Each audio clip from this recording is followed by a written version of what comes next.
Welcome everyone. And today I bring you a keto bread recipe.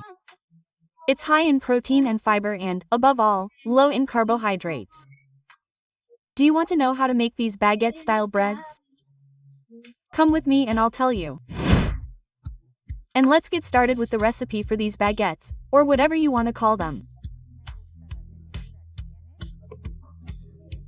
Well, the first thing we're going to prepare are the dry ingredients, and for that we're going to add 25 grams of almond flour and 15 grams of psyllium. This is to give it a texture like that of whole wheat bread, and at the same time it will help all the ingredients bind together very well, since we're not going to use any flour or anything that contains gluten. Well, now we're going to add Lupin flour. You can substitute it with crushed sunflower seeds, that is, here we're going to use 75 grams of ground ultramalt. If you don't have any, simply crush the sunflower seeds, the natural seed, and it would be the same result. I'm going to use almond flour because I think it will give this recipe a really nice flavor. Also, as you know, the carbs are very low, making it suitable for this ketogenic or low-carb diet. At the same time, we have more options to include in our breads. But as I said, if you don't have it or it's very difficult to get, then use sunflower seeds and just a little bit more almond flour. We're going to add it to the ingredients we mentioned before. There it is. A teaspoon of baking powder. A pinch of salt. And we're going to stir everything very well so that it integrates and mixes.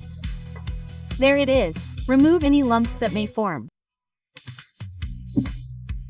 And well, at this point you can add some spices that you like thyme, I don't know, a little bit of onion, anything that you fancy to give your bread a better flavor.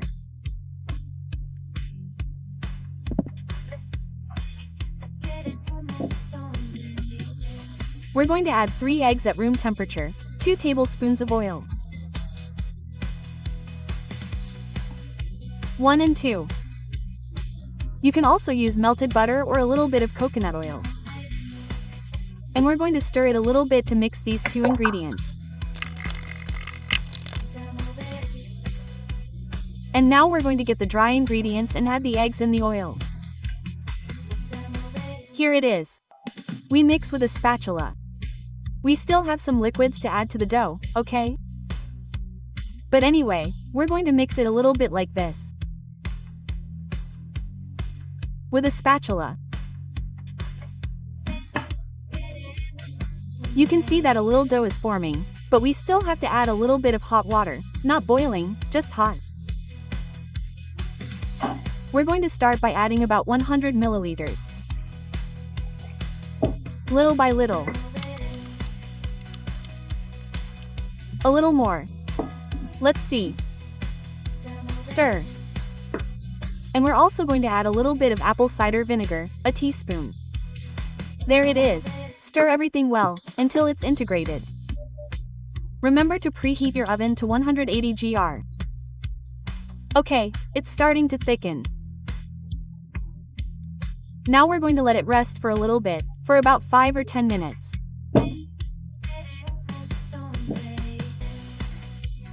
We cover it like this. And let it rest for 5 or 10 minutes, no more. Well, here we have our bread. It's been 10 minutes. Look how it's absorbed all the liquid very well, and now it's going to be very manageable to make our ciabattas. So let's go. Here I have a tray ready with some baking paper.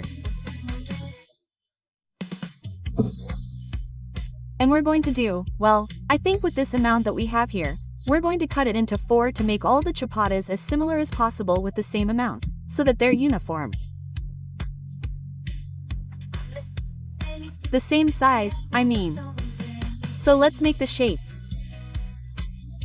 If it sticks to your hands, just wet your hands a little with a little olive oil or a little water. And there we're going to leave each portion. So you can see that it's very moldable. Let's put them like this. I'm going to wet my hands a little. There. There it is. If you see that one is smaller than the other, then more or less balance the content, then. But anyway, I think they've come out more or less the same, right? Look, this one has a little more. So let's put some on this one. Okay, see? We wet our hands so that they are more or less the same size. You flatten them a little, you give them the shape you want, and that's it.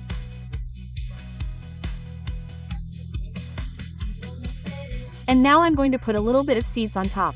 A little bit of sesame seeds. I don't know what you call them in your country, because depending on which country you're watching me in, it calls them one thing or another.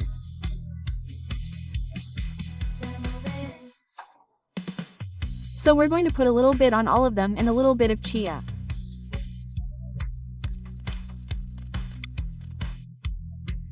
We flatten them a little so that the seeds are well integrated, because if not, each seed will end up in all the places except where it belongs, which is attached to the bread.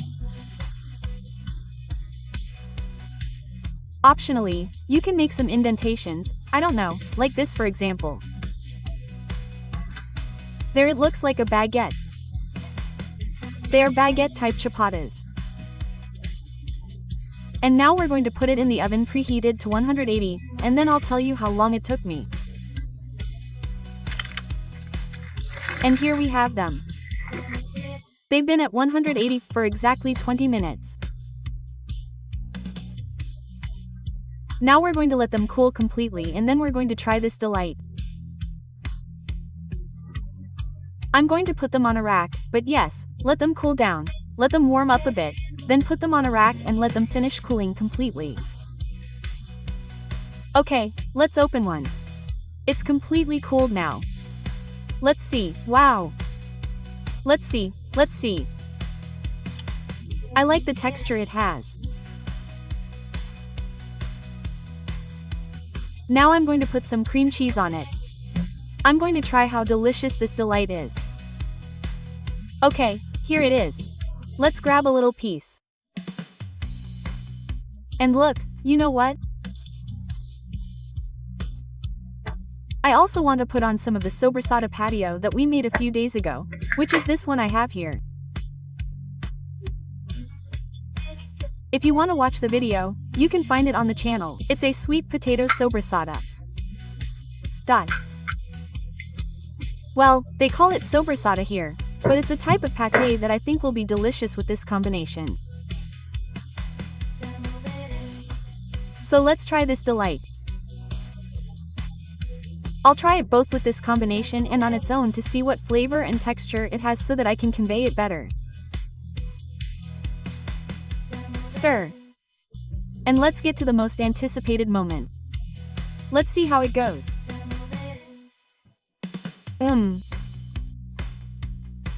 I really like the combination with the cheese and the sobrasada pâté that we made the other day. It goes great, but you can combine it with whatever you like the most, with a little olive oil, toasted, however you like. The texture.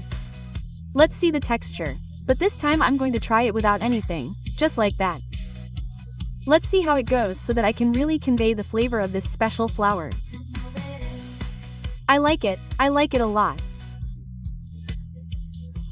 It's true that it has a different flavor, another alternative for making our breads, and it's very good toasted with olive oil and a little tomato. You'll lick your fingers and you won't miss traditional bread at all.